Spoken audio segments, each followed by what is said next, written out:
Hello, ladies and gentlemen. This is Ball Not Court Podcast host Cortez Paul. Along with my co-host Paul Mack. I want to thank you folks for tuning in today and listening to the show. Basically, we cover basketball, football, NCAA, or anything that's related to current events with a humorous twist to it at least. You can follow the podcast at BIOC Podcast at X or Twitter. We're also on Instagram at the same name, BIOC Podcast. You go to our YouTube channel, that's also BIOC Podcast. Our Facebook page is Balls Not Court Podcast.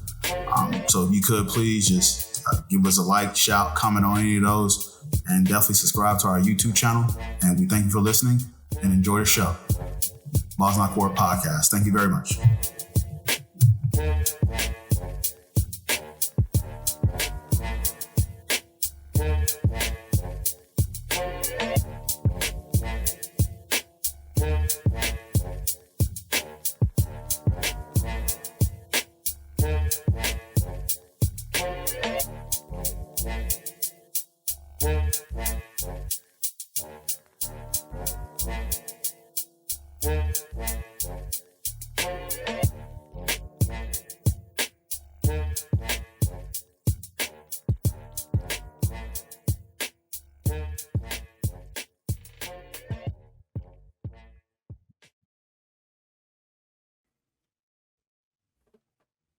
Welcome to the Balls Not Court Podcast. Cortez Paul is here.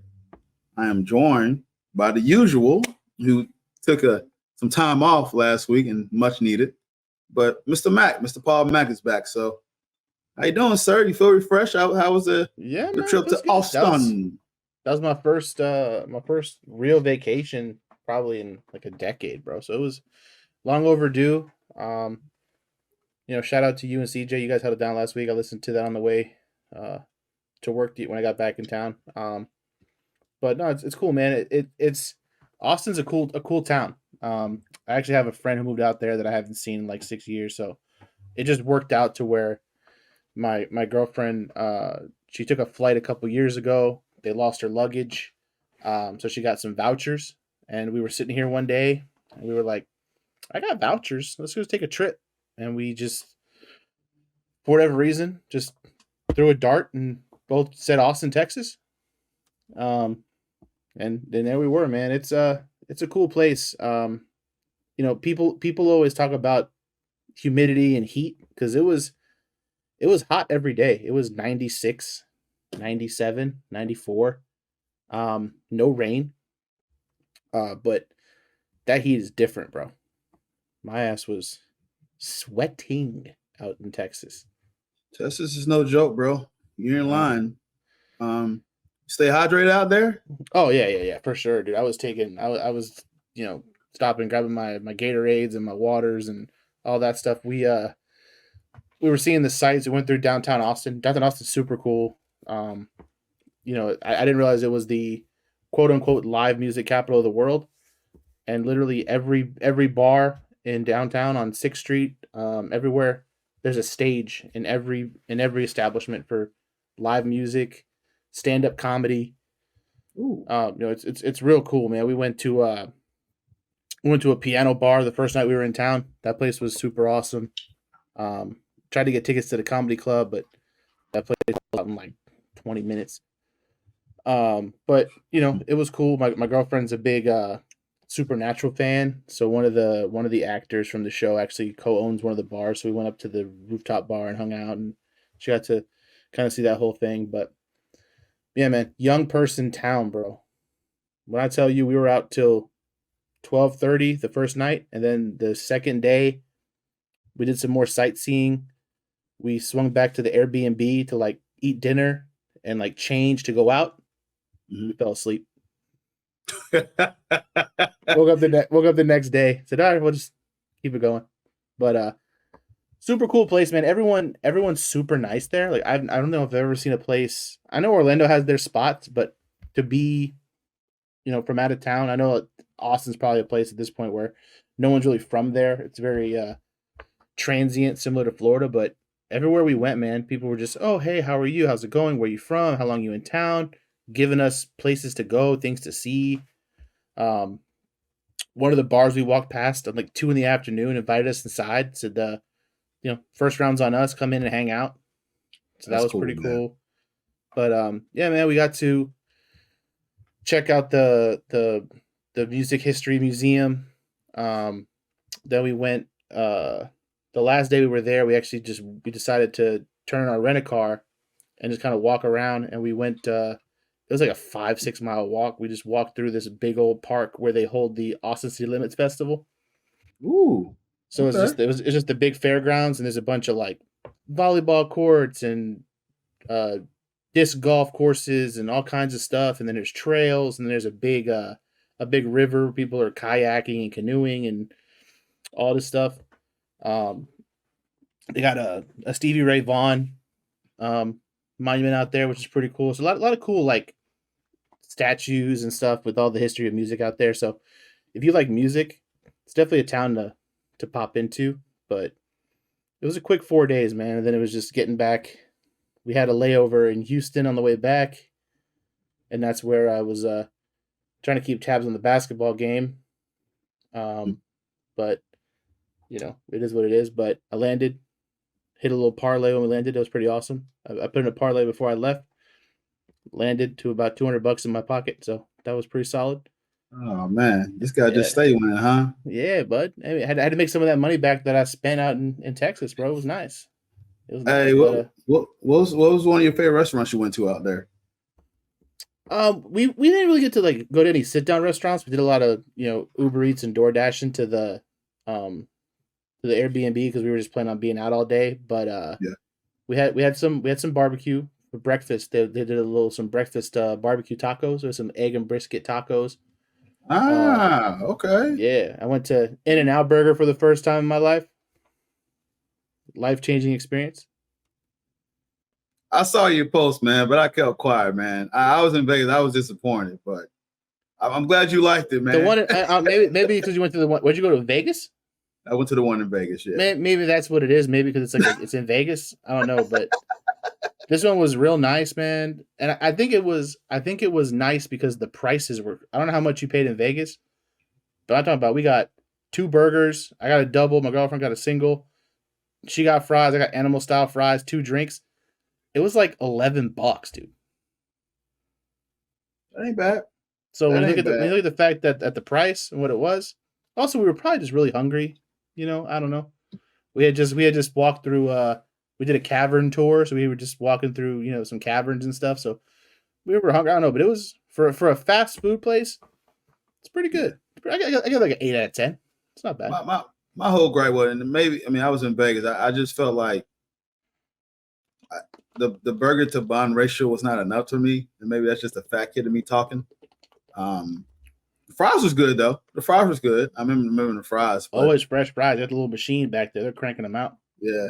Then I remember when I did go to Vegas to go to Fat Burger, which they got one over here in Celebration now, which I gotta go to that one here soon. But when the Fat Burger, the Ice Cube song, 2 a.m, woke up at the Fat Burger. So yeah, it was a good day. So went out there and tried that, and I paid like $22 for that burger. It felt like Five Guys all over again, but it was a good burger. But no, that's why I was kind of underwhelmed, but maybe I'll try another location and whatnot. But yeah, try a different one. I don't know if this one's newer. I don't know if this is a newer spot, so everything was just really clean and fresh and whatever. It wasn't super busy, but no, it was for what it was, man. It was good. I mean, you're not gonna drive by In-N-Out and not go in there and get a burger. Listen, you gotta try it, man. The same thing with me when it's my guilty pleasure when I go to Texas. I go to Whataburger like multiple times out there because it's 24 hours, and of course I heavy in the sauce around that time, and it's really the only thing that's open. So Whataburger get all my money. So it's a bad vice, but the only Whataburger they have up here now in Florida is in Jacksonville. It's somewhere. It's like it's some other place. I think Tallahassee too, but there's really not many places that have a Whataburger. But so when I go to Texas, I'm like, oh, Whataburger. So, good stuff, man. Hey, you sent me a picture of the Tito's factory, and then you went to there's a Tito's bar that you Yeah, it's called Love. It's called Love. It's called Love Tito's, bro. It's right in. I think it's in. I don't know. We went to two different kind of downtown areas, but there's literally a bar that's just called Love Tito's, bro. And it's just you go in there and there's just Tito's stuff. It's just a Tito's bar. So it's all Tito's cocktails, Tito's everything, Tito's merch, whatever you want. Little spot. It's on the list. All Tito's, bro. It was for you. It had Tito Tez all over it. Oh man. Hey, you sent me that, man. I was like, I got to go there now. The distillery, that shit's out in the middle of nowhere. Really? Yeah, you had to go through all kinds of back roads and all kinds of stuff, and then it's in with a bunch of other stuff, and you just can't really get in there. So we just took a picture from the back. But that's a shame that you can't do a tour there. I don't know why, but I guess I don't know. Just crazy. We know why. We know why, bud. Yeah. Hey, Uber's too far away. Can't have you in there running amok, pal. No. Think of the sauce. I'd be like Jim Leahy for real. Hey, Uber run $120. Yeah, right. It was wild, but I had to try to get there. It was only like 15 minutes from where we were staying. We tried to squeeze it in, and we were coming through. And we're like, how the fuck do you get in this place? And it was all gated off, and we were going down like a service road. I'm like, I don't think this is as close as we're gonna get. Let's just take a picture, back out, and then when we went out the next day, I found that Love Tito's place, and I was like, this is good enough. This place is dead. This is Cortez's place right here. Shout out to Paul. He's a real friend, man. He went through hoops and hula hoops to get me a picture to Love Tito's and then the Tito's Distillery Bar. So that's a real friend right there for you, ladies. Man of my word, bro. Man of my word. I appreciate that, like 110%. So, do something. You were with me in spirit. You were with me in spirit when we drove by. I appreciate it, man. So hopefully you, I saw the picture of Love Tito's, so I'm going to have to make an appearance there and check that out. And I'm there, man. So I'm glad you had a great time, man. It was cool. It was fun. And it was right in between. So my birthday is May 20th. So mine had just passed. And then my girlfriend's birthday is the 30th. So we were kind of in Texas right in between our birthdays. So there was a lot of places that were giving us little oh, happy birthday, happy early birthday. And they're giving us like 2-for-1 like entries to get into places. It was pretty cool. It was nice. They were super nice out there. Dude, that's awesome. A lot of my friends that I used to work with Microsoft is telling me, begging me to come out there to come visit them. So it's a tech world kind of place because all of them work for Microsoft's techs. Yeah, it was on the big Google.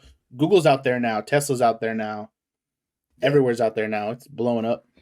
Very tech. I want to say it's the Silicon Valley of the South. I mean, it might just be Silicon Valley at this point. I think everybody's getting out of California.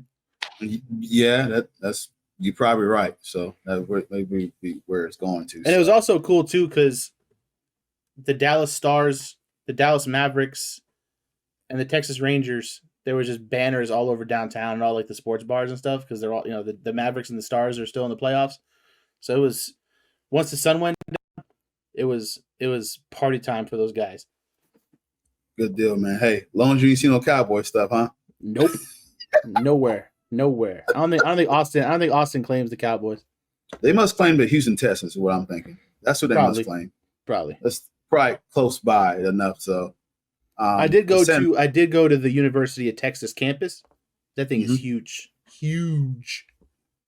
Dude, Texas does not mess around. Everything bigger in Texas. I literally got that scene. My food that I got barbecue was bigger in Texas. I'm like, geez, man, I see why these folks out here are nice and plumped. Man, we went to one barbecue place. We walked by a barbecue spot that you have to be in line at like 6:30 in the morning, and then by 2 p.m. they're closed because they're at a barbecue. Hey, I just commented what they do, man. So good stuff, man. Well, hey, I'm glad you enjoyed your time, man. So you had a good time. So yes, sir. Guys, before we get into it, glad Paul had a good time. CJ stepped in and helped, and I'm glad. It's funny I mentioned about CJ coming and help us last week. He sent me pictures of because he did podcast a little bit before, but now he's really trying to dabble into it. So gets the time that we had, he's really trying to dive more into it. So CJ will be back eventually. Love to have him back with Paul on the show. And, you got Nets guys that's been on here a few times with Paul, so I got to link up with them as well, too. So I'm always honored to have people filling in once me and Paul are doing our work-life balance thing. So very cool. But speaking of life, man, it's been a upside down week for me last week, man. Sunday I really just found out, and didn't want to believe the call. My dad called me and said, "Hey, man, your cousin Wayne, apparently he passed away." I said, this ain't real, man. What are you talking about? This ain't real. Trying to get a hold of his mom, who still happened to live in Florida. Wayne lives in Detroit. Just seen him last year in Detroit. He lived there. He lives around the neighborhood. My older brother lived in Detroit as well. Come to find out, man, he passed away due to a heat stroke. So he's an HVAC technician. So come to find out he was in the attic, and caught a heat stroke, and pretty much was in coma for the past few days, and I didn't make it. Me and my cousin share the same birthday, so it's always I get a text from him and we get a call. We talk to each other like, "Hey, man, welcome to 37." And I was there, so now I'm 38. So hopefully, it's good to you. And July is around the corner, man. So it's gonna be a bittersweet time, man. Because I won't get that test coming in anymore, and he leaves behind some daughters and some grandkids, and so it's just surreal that family member that you grow up with, and cousins, and I'm sure a lot of you guys can attest to this if you have cousins and whatnot. They're your first best friends. They're the ones that you grow up with and who you get into fights with, arguments with. They got your back for you and whatnot. So it's literally like I'm losing a best friend, man. Because like literally that's family, but at the same time we grew up together, and I seen him as a little kid and whatnot. So it's been a rough time trying to deal with that. So keeping his immediate family in prayers and thoughts. But that's definitely my first cousin. So now on top of that, I got to deal with him gone on a birthday, same birthday that we share, and then my mom's birthday is on the 20th. So it's just been a whole whirlwind stuff. So a lot of stuff been going on. Then I'm like, okay, I got my days off. Everything's good. Let me just decompress. Didn't really want to do a lot of stuff. It's kind of just kept my mind clear because I'm dealing with that. And then come to find out, I get another blow. Deb Swimmer. She is a avid Magic fan and huge Dolphins fan. And I had known Deb for years. I met her at a Magic game a few years ago with Jeannie. And come to find out, she suddenly just passed away. I know recently Magic fan knew that she had certain health complications going on. She got older. Her husband was a truck driver, so I know eventually she kind of settled in near Jeannie to live near her in that same area, and have someone that's close to who's a real good friend. And so it was so cool. And I know someone mentioned this. Deb was probably laughing right now that she was trending on Twitter. She was top 25. RIP Deb. This is a staple of the Magic and Dolphins Twitter community. To know how Deb was loved and that she was trending on Twitter, which is mind-blowing. And her last tweet, that was 7 days ago, and this is how Deb was: kindness is badass. And Deb always was kill him softly. She didn't back down. She was always a fighter, but she respect you. My mom passed. Deb was always constantly reaching out to me, making sure I was good. And we literally called Mama Bear. And so it's been a rough week, man. Just kind of like losing two people that I kind of interact with frequently. And life is just crazy how I just a few days ago you're talking to these people and now you're not. And just kind of put you in a sense of value life. Enjoy those, and don't become distant from those that really do care about you. And to Wayne and Deb, y'all seriously miss. I love both of you, and the world is not a better place with you two gone. So prayers to their praying family and friends, and for my family as we deal with this. And yeah, so hey, I had to dampen the mood, but I just want to give them a little shout out, man, and just been numb for the past few days and literally just been trying to focus. But life is a battle, right, Paul? Hey man, life's fragile, man. Like that's kind of the thing that I've been kind of living on for the past year and a half or so is, just don't miss out on opportunities, man. Let people know how you feel about them. Always be in touch with those close to you. The ones who have been there for you through everything, and family, friends are an extension of family, family's family. Any grudges you have, whatever, just let stuff go because you never know when something could happen, man. And it's tough. So, prayers out to you, bud. I know it's a tough month for you, and we're all here for you, bub. Thank you, man. So, all right, guys, let's get into what we call the conference finals that we had. We can start with the East. I mean, this would be really quick, but the Pacers end up getting swept by the Celtics 4-0. These games were close, but my thought, I just think Boston was just kind of bored and really just kind of playing with fire a little bit. But Paul, what's your overall thoughts about this series? And I know we'll keep this short, but what's your overall thought about this series? I mean, for Boston, the emergence of Jaylen Brown. I know everybody, Tatum was the MVP candidate and all that stuff, but Jaylen Brown really left his mark on that series. I mean, he's flat out won them game one, hitting that big three to put it into overtime.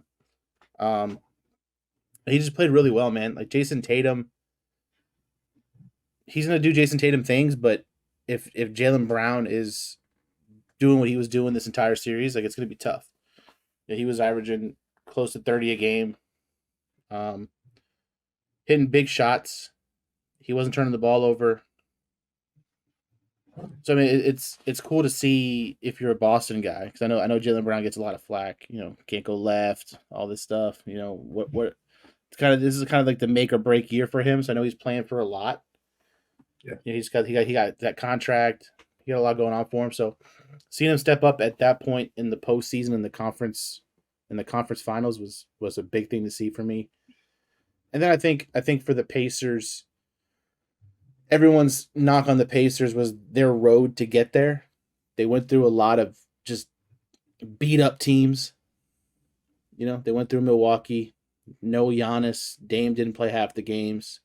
Then they went against the Knicks. Knicks were about as beat up as anybody can possibly be. But by the time that series was over, they probably had like 5 healthy guys. Mm-hmm. And then to go into the Boston series, and you lose Tyrese Halliburton. So now you're the team that's hurt going up against a juggernaut of an offensive team. Shorthanded, it's tough. I mean, they played well. They played as well as they could play. I thought they would have got one just because Boston does Boston things. So I thought it would go 5. But Indiana's usually pretty good at home. But Boston took care of business, man. And now they have a long layoff. I mean, it's gonna be what 10 days, almost 2 weeks before they play again. So whatever little nicks and dings they had, they should be ready to roll come Thursday. Yeah, no, you right on Jaylen Brown, man. He shot 51% from the field and 37% from 3. So he really just took it. Listen, at the end of the day, Jaylen Brown was ready to play. And he stepped with advantage for choice. And I know Boston was missing Kristaps Porzingis. You get these extra days for him to get rest now. Those little calf strains are kind of hard to predict, so you don't want to sit there and rush a player back. And Boston had that luxury to afford that they could. They took care of business. I know Tyrese Halliburton went down with an injury, so once that kind of happened, it was pretty much, well, when it's not if the series is going to be over, it's when it's going to be over. And everybody's kind of leaning that faster to be 4 games. Now, the Pacers, at the end of the day, they play who's in front of them, deal with a lot of injuries. For a team that's young, it's good experience for some of their stars experienced this. Pascal Siakam has been there before to the promised land, so he has experience. But You look at some of these players that stepped up for him, as a Ben Shepherd, who was a rookie player that got drafted by them, and he get this opportunity. Miles Turner's gone as far as he has in the postseason, get this opportunity. Andrew Nembhard, who is a lot of people have been very praised of what he's been playing, brought to the postseason. So TJ McConnell's been very productive for them. So a lot of their core players got a lot of this experience to help them in the future. So Tyrese, ever since the end season tournament, kind of put the limelight on him and got more of a eye point at that because of that. So I do say, as far as the success of the end season tournament, it really did benefit Tyrese Halliburton and his brand the most, because he got a lot of exposure that even got him an All-Star berth. Actually got him an All-NBA team as well. So he took advantage of that. As we know, basketball, even more so now, it has been for the past couple of seasons, parity has kind of taken over. So as you saw, the NBA champion from last year, Denver Nuggets, lost in the second round. It's really become predictable. Dallas, as a fifth seed, is now going to the NBA Finals. I can say I didn't predict that. And I feel like not too many people other than Dallas fans probably was on board with that. And even that time, they probably were skeptical. But no, man. So shout out to them. Boston, in a sense, they're supposed to be here. They were supposed to be here. They was the favorites. They had the best record in the NBA. They went through this playoff run. If you want to even call it a run, they were just here. Yeah, they was here, and you can tell. And this is a team that, in my thoughts, Paul, and maybe it's just human nature sometimes, that you can just kind of settle and get lackadaisical and how you run. Just run your offense, run your defense, or run your sets, or just playing in general. You already know you're the better team. You already know you got a better talent in your head. A lot of these players that you played, Jimmy Butler didn't play in the first round. So, you didn't have Jimmy Butler play in the first round. Second round, you got Cleveland. Cleveland. Donovan Mitchell went out. Who was it? Jared Allen didn't play. Jared Allen, yep, he had some injuries that he dealt with. So a lot of that happened. And Tyrese Halliburton didn't play the last two games. So, I mean, the complacency got into Boston a little bit. This is something that I don't know if it's – I guess it's hard. It just must be hard. You get complacent. You can only say so much words, and it's easier said than done saying, hey, we should go out here and dominate these games with these pieces that are not out. We should go ahead and wrap this up by the third quarter and get away. Because we have seen this all year at Boston during the regular season. We have seen this all year at home, that they blew teams out. So in my mind, that's kind of what I wanted to see. Was Kristaps Porzingis a bigger missing piece, as I mentioned on the podcast before? Was he a bigger missing piece? Is he more integral to what Boston do in their offensive sets than what I thought he is? Is that it? I don't know. I don't think the road that they had to get here, aside from against Miami with a Bam Adebayo, I don't think they really needed Porzingis. I don't think he would have really, especially without Jared Allen against the Cavs. And then obviously against Indiana, that team's soft, bro. Miles Turner ain't banging. So I mean, without Porzingis, I don't think it really matters. But that's just me. Now, where they're headed, they're gonna need some size. I mean, Al Horford found a time machine, and that man has been playing well below his age. But that's going to catch up to him at some point. He's playing a lot of minutes. Yeah. So they'll need Porzingis against Dallas for sure. Nah, I agree. And I know they had Luke Cornett as a big body in there. Kristaps going to need to do this So, like I said, you don't need that against Dallas, which we'll dive more deep into next week. But at the end of the day, Boston got there. They've been to the Eastern Conference Finals, 4 times in a row. So now they're going to the NBA Finals 2 out of the last 4 years from set I can remember. Mm-hmm. So, yeah, they got here. And for this core player that you got the duo of Jason Tatum and Taylor Brown to be 25 27 and to get here again, it's impressive. But I know at the end of the day, they're not looking for, we got here. They want to win. They want to win it all. And we'll see what happens, man. But a lot of it really depends. I'm sure we get an update on Kristaps Porzingis' availability. At least how we've been told and how we suspect. We'll know more next week that he's will be ready to go. But once again, calf strains are really tricky. Someone of his body frame is just kind of hard to kind of put a time frame on that. So for our sakes and for a fan perspective and from us watching the NBA Finals, you will hope that he's available to play. Just for the series that's ahead, that's going to be ahead. So let's transition to the next series and let's talk about Dallas Mavericks and the Minnesota Timberwolves. Paul, kudos to you. You got this pick right. You picked Dallas. I don't know how many games you picked, but you picked Dallas to win, and I picked Minnesota. The reason I picked Minnesota, I thought for sure the size would have came into play. I thought they would have definitely put Luka more into pick and roll situations and having Edwards go at him a little bit. So it just didn't happen that way. What's your 2 cents on this series between the Mavericks and the Timberwolves? I know you and CJ mentioned this a lot last week. With the boxing analogies and styles make fights, right? And Minnesota lost to Denver last year, and with their team and the way that they are built right now, they were literally built to beat the Denver Nuggets. But that's about the extent because they were not prepared for the guard play of Dallas at all. No.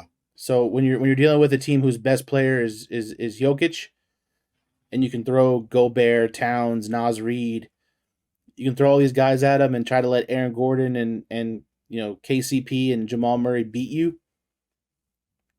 That kind of works a little bit, but when you're playing against Dallas, and any given night, Luka can get 30, Kyrie can get 30, or they both can get 30. It's crazy. It's crazy because you look at their size, and that's their big deal is size. Dallas is pretty big. Obviously, they lost Derek Lively for a couple games there with that neck strain from when he took the knee to the back of his head. But I think the bigger thing to talk about in this series is Karl Anthony Towns. I really think that Karl Anthony Towns single-handedly cost the Minnesota Timberwolves this series. He didn't play big. He didn't play physical. He fouled out in game 4. He was just he wasn't making smart plays, man. And he was just, chucking up threes, and he was putting him in a bad spot. He was putting him in a hole almost any time on the court, man. And then, when they run those pick and rolls and they get those switches, I don't care if Rudy Gobert is a 10-time defensive player of the year. He's not guarding Luka 1-on-1. He's not guarding Kyrie 1-on-1. No. That's just literally a matchup where Luka and Kyrie were pretty much able to get wherever they wanted to the entire series. And the fact that you have that luxury of having those two guys where you can let one cook the first 3 quarters, and then you got one to just crush you in the 4th. Meanwhile, Anthony Edwards on the other side is just dead tired. Guys just exude so much energy. He looked dead in like game 3. I don't even know how he got here because he gave it all he had. And he literally had no help. I mean, J.D. McDaniels played well, but, for to have 3 supermax guys on your team, and for Karl Anthony Towns to play the way he played, you hate to see it for Ant, but I don't know, man. It was very strange to just see a 7-footer just not be physical against a Dallas team who is very physical. Yeah, and to add to your thoughts too, because I think it was too little too late for Karl Towns. So like the last few games, he started going inside, and he should have been doing that. Game 3, he was like 1 for like 9 3-point. I think he made one. I don't think he even made one. I don't think he made one. I think it was 0 for 8 or 0 for 9. Yeah. Oh yeah. It was bad. And his tools that he possessed as a big man, which I know he's got an inside game. When you know you're not going in there, you got to go get it, man. You got to go get it. And these games are within reach, as I mentioned to Paul the air.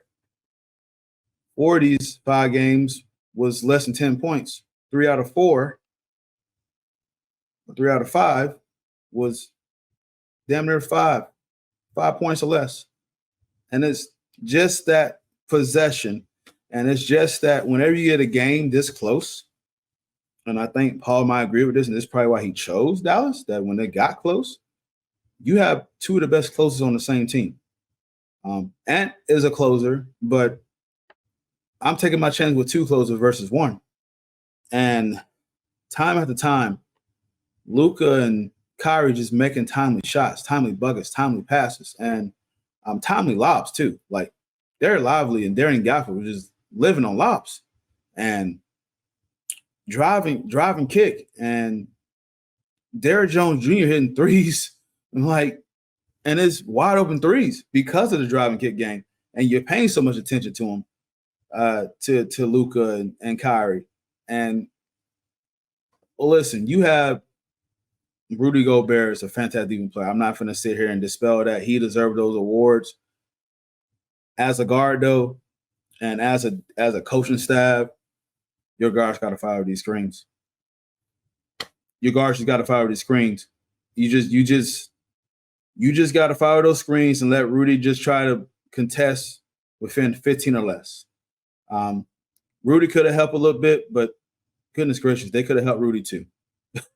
They could have helped Rudy too, and Rudy's unfortunately the scapegoat because it's easy. I know Rudy is a measuring stick for them to be picked on, but Minnesota wouldn't be where they are for Rudy Gobert. Let's just get out of the way. Like they took a chance, and as Paul mentioned, they are built to beat the Denver Nuggets. They are built to beat the Denver Nuggets. But this team had the number 1 defensive team in the league for the whole year. So this ain't a fluke. I mean, they're tough to score on. But there are some teams that just figure you out. And Kyrie and Luka figure them out, man. They figure it out. And they put Jaden McDaniels, who had a fantastic series. The series before against the Nuggets, he was just an X factor. He killed it. He was looking great. He had a good series this game, but the impact was not as recognizable that it was compared to last series.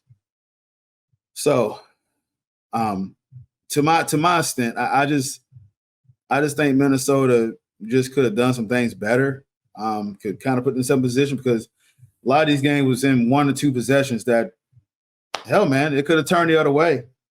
And it's frustrating because I can tell you as a fan that has been a series like this where the scores are close and you just look at the whole overall 4-1 series, and I'm pretty sure down the line, just in casual talk about this series down the line, it's going to come up 4-1. But I hope people are reminded, man, like this series is closer than what we think it was. It was closer than what I think it was. So it was 5 games. No, let me correct that. It was 4 games of really good basketball for the most part. The 5th game, as someone mentioned, I believe Reggie Miller or TNT telecast, they mentioned that Minnesota seemed like they just played that, hey, we're not getting swept. We just got the one in Dallas, and they was content with that. I mean, Luka came out the gate and just Oh, let them know off rip, like this ain't happening. This is over. I think he had 20 points in the first quarter. Like this game's done. Luka let him know off rip that there ain't gonna be a game 6. Paul, I missed my parlay thanks to a Nas Reed rebound. Oof. He needed one more rebound. I had Luka on the threes. I had, I think, Conley on the assist and the points total over. I just need Nas Reed to get one more rebound. He didn't get it for me. But also, real quick to touch on your little bit there about 2 closers versus 1 closer. To put in perspective, during the regular season, and as I get older, I'm becoming a fan of analytics. I just feel like they tell a lot of people numbers, blah blah blah blah. But stats don't lie. The data doesn't lie. And during the regular season, the Dallas Mavericks were second in the NBA in what they consider clutch time, which is the last 5 minutes of the fourth quarter and overtime when the score is within 5 points. Dallas was 23-9 in clutch time. I saw that live in person. I know. So when it's a close game, and you're coming down in the fourth quarter, Dallas always has a shot. They were better than Denver. They were better than Boston. They were better than OKC. They're better than Minnesota. They're better than Milwaukee. Literally every team in the postseason, Dallas was the best team in the last 5 minutes of a close game in the fourth quarter or overtime. It's a hell of a nugget there, Paul. Where's Boston at? So he's got the list up. Fourth. They were 21-12. Okay. But in the postseason, Boston is 4-0 in clutch time. Okay. So, they won in clutch, but it's like you said, it's gonna be a different ball game with Luka and Kyrie. But we'll say more for that.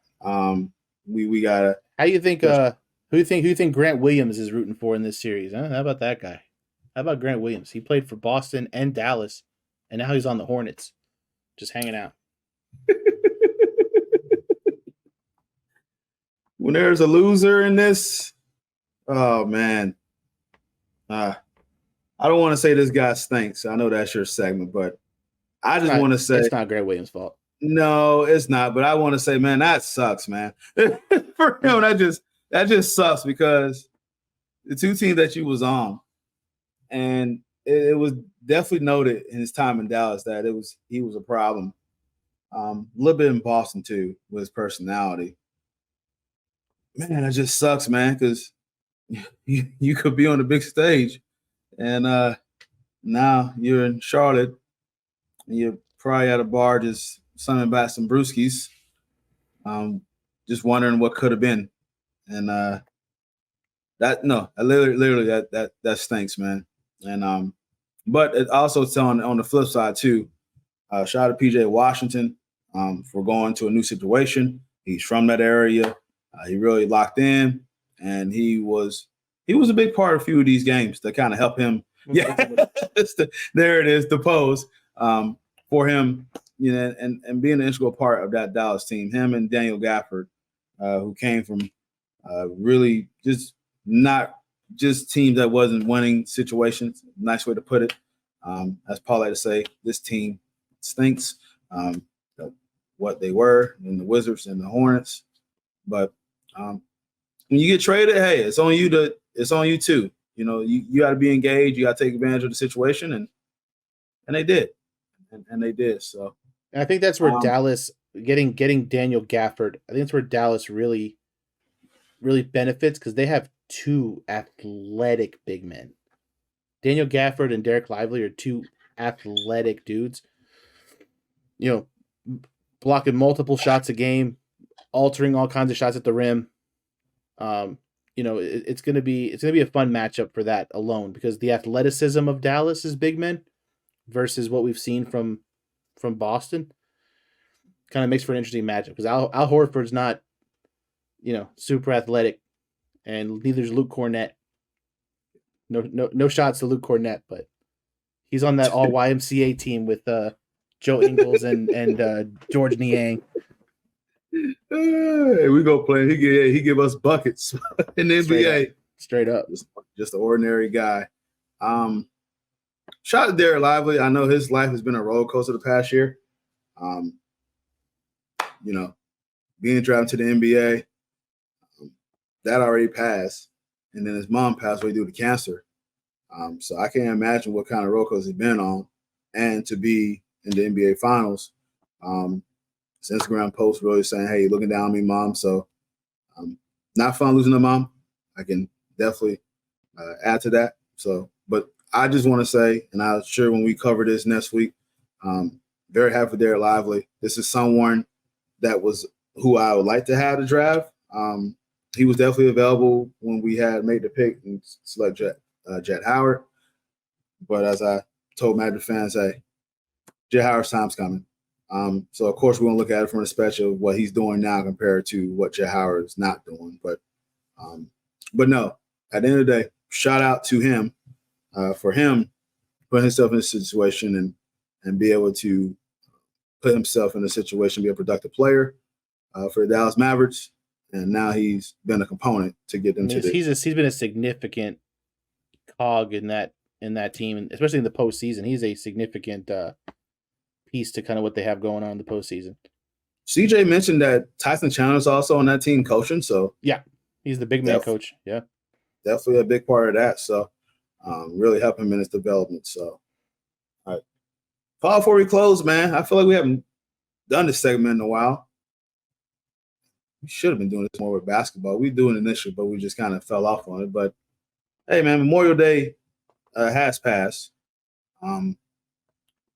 Let's talk about it, man. Hey, who's invited to the barbecue, man? We got some good candidates here. Talk to me, man. Who's invited to the barbecue, and what's on the grill for this potential? I'm bringing. I mean, I know Luka. I'm sure Luka's probably the number one choice, but I'm gonna bring Kyrie. Kyrie's been around the last few years. He's been kind of thrown around, discarded. He was in Boston. He was in Brooklyn. He went to Dallas. They were talking about they don't know if this is going to work out. And him and Luka have really meshed. He's taken his role kind of as the older guy in the team. He's the one that he's helping those young guys. He's doing all the right things he has to do.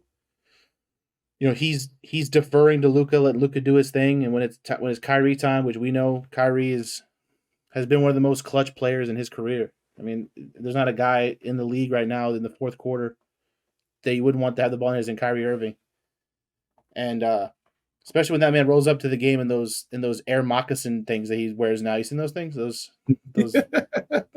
Bro Kahana shoes. I mean, imagine getting crossed up by a guy wearing those. That's crazy. Man. That's crazy. This dude literally got moccasins on. But no, man, Kyrie. People forget, man, the title that they won in Cleveland when he was with LeBron. He hit a huge shot to lock that series down, and he's just been doing that his whole career. And seeing him go up against Boston is going to be awesome. I'm sure he's got some unfinished business over there, the way he was treated around there and the way that they were talked about. But for me, man, it's got to be Kyrie. My man, just still got the handles. Just still doing what he does, just dicing them up and just throwing lobs to those young guys. But yeah, I'm going to take Kyrie. I mean, Luka could come too, but I got a big old plate of Texas barbecue for Kyrie, so we'll throw some ribs, some brisket, all that good stuff that we had over there in Texas. So nice baked potato, just smoked all morning long. Nice falling off the bone. Yeah. Hook my man up, but don't want to feed him too much because he got some cooking of his own he has to do against Boston. Hey man, I just want to make sure you invite Luka. Make sure Michael Flynn don't see him drinking a beer, okay? That's right. Can't do it. Michael Flynn over there took that beer like, nah, play. Give me that beer back. Luka's like, what did I do? Just wanted beer. Beer. So Going back to the barbecue, I'm gonna give a shout out to this player. Listen, Kristaps Porzingis went down, and you just really had to wonder like who's going to step in because it's big shoes to fill.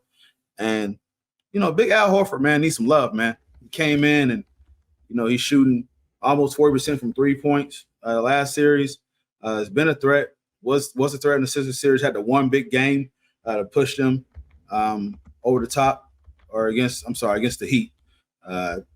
He had that one big game against them, and so I'm just gonna give a shout out to Al Horford, man. Like he's doing things. This dude is 37. I'm a year older than. Oh no, me and Alfred, we're the same age.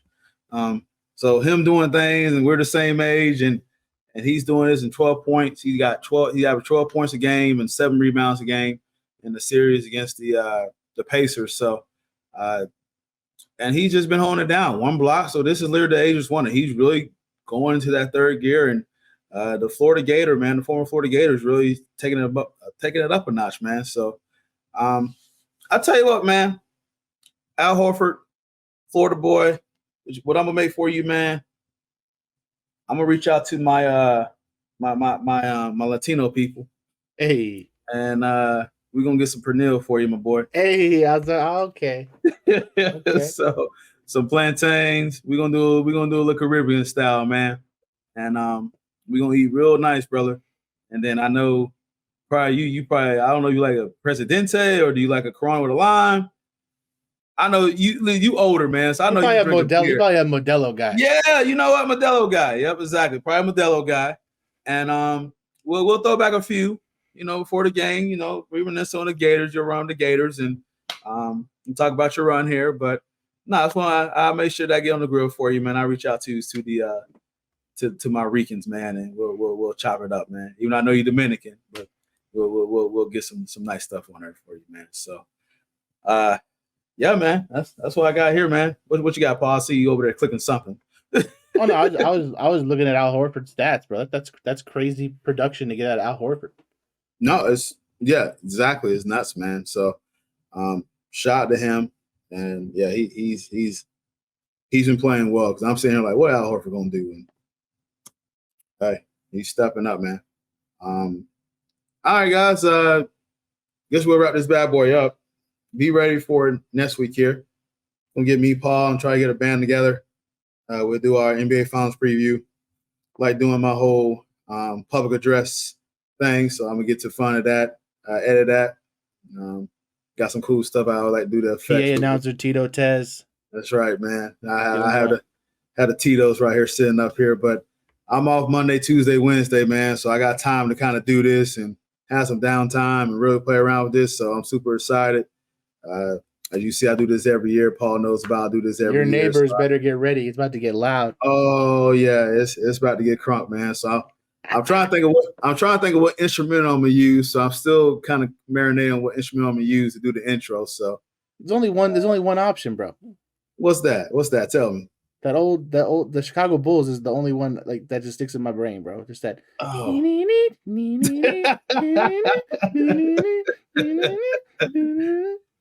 Dude, that would be so dope, but the Bulls are so bad right now. But I get you coming from that intro would be that intro would be sick. I like to think of maybe I'll do one of the Kendrick Drake instrumentals. Hey, they not like us. Let's go. There we go. So I'll work on that. So BBL stay tuned with Drizzy? that. Oh yeah. Okay, man, that'd be funny. I'll be cooking though. I'm gonna figure something. Cortez gonna be cooking in the lab, and I'm gonna reach out to some people, and we're gonna have a good old time here coming up next week, and get this prepped on, man. Be a whole little form, and like I said, there's 2 teams left. We'll chop it up, man, and see what happens. I'm just hoping it goes long. I'm not ready for basketball to be over. I know. I agree with you, and it's crazy. It's coming to an end, man, and me and Paul Garrett, we'll talk about some NBA draft out of that, and then football preseason coming around, and get Kevin back on, talk some college, and we're back in the football swing of things. So it's, at a time we get to decompress a little bit during the summer, but Maybe I can get Brad on and talk some baseball. Hey, baseball's a whole separate deal. Oh man, yeah, and I'm very clueless when it comes to that. So Brad will be doing all the talking. Like, yeah. So what do you think about this home run? What home run? I'm done. So, all right, guys. Make sure y'all stay tuned for me and Paul, as I mentioned, next week, and we'll get a panel to work on this, get this set up. You can follow the podcast page as you see below at BLC Podcast. There's also a YouTube at BLC Podcast. Go to our Facebook, Balls Not Court Podcast. You can follow me at Endemine CP. Mr. Mac, welcome back from Austin. Tell me the folks can follow you. They may have forgot. You can find me on X at _Paul_Mac, on Instagram at @PaulMac520. And yeah, man, just out here running amok. And before we go, I didn't have a segment, but after talking about it, I've been sitting here and it just hurts my head. So Karl Anthony Towns. Oh, brother, this guy stinks. Hey, I knew it was coming. So make sure you get a podcast at iTunes, TuneIn Radio, Stitcher, iHeart. Now it is but Anchor done transition now to Spotify. Yeah, so it's now on Spotify now. Yeah, it's just all Spotify now. So it's all linked up. So I have to edit my list so I don't remember saying, "Oh, Anchor, Spotify." No, it's the same thing now. So I had to convert my email over, and it was like, do this for this too late, or you had to create a new account. So I finally got on the board and merged it. So for all our Spotify listeners, we won't be deleted. I promise. So, or just make it easy for you guys wherever you listened before. Yeah, perfect. We're still there. We're still here. We're still cranking them out. We're still rolling. Exactly. Definitely support on the podcast at buymeacoffee.com/BLC podcast. And that's all I got. Wow, I didn't think we was gonna get an hour out, but we got an hour out, man. Anything like that, sir? We good? We Gucci? No, man. I'm ready to get back in a couple days and start talking about NBA Finals, man. I'm ready. Absolutely. So, like I said, guys, let me cook in the lab, and I work on that, and then we'll get Paul and we'll work on the panel. Maybe I'll reach out some of his peers may want to come on as well too. We got a good group that we can kind of reach out and see who I want to join. It'll be some fun banter as always. But nonetheless, speaking for Paul Mac, it's Cortez Paul. One more thing. Tyrese Halliburton. Instant karma for wearing that Reggie Miller sweater, you piece of shit. There it is. That's for all my Knicks fans out there. Fuck you. I knew he was gonna say it, so I'm glad he said it, and then just let it out. So it's all good. I feel better now. There it is. All right, guys. Thanks for listening. Balls Not Court Podcast. Cortez, Paul, and Mac. Enjoy the rest of y'all day or evening. Take care, guys. Peace.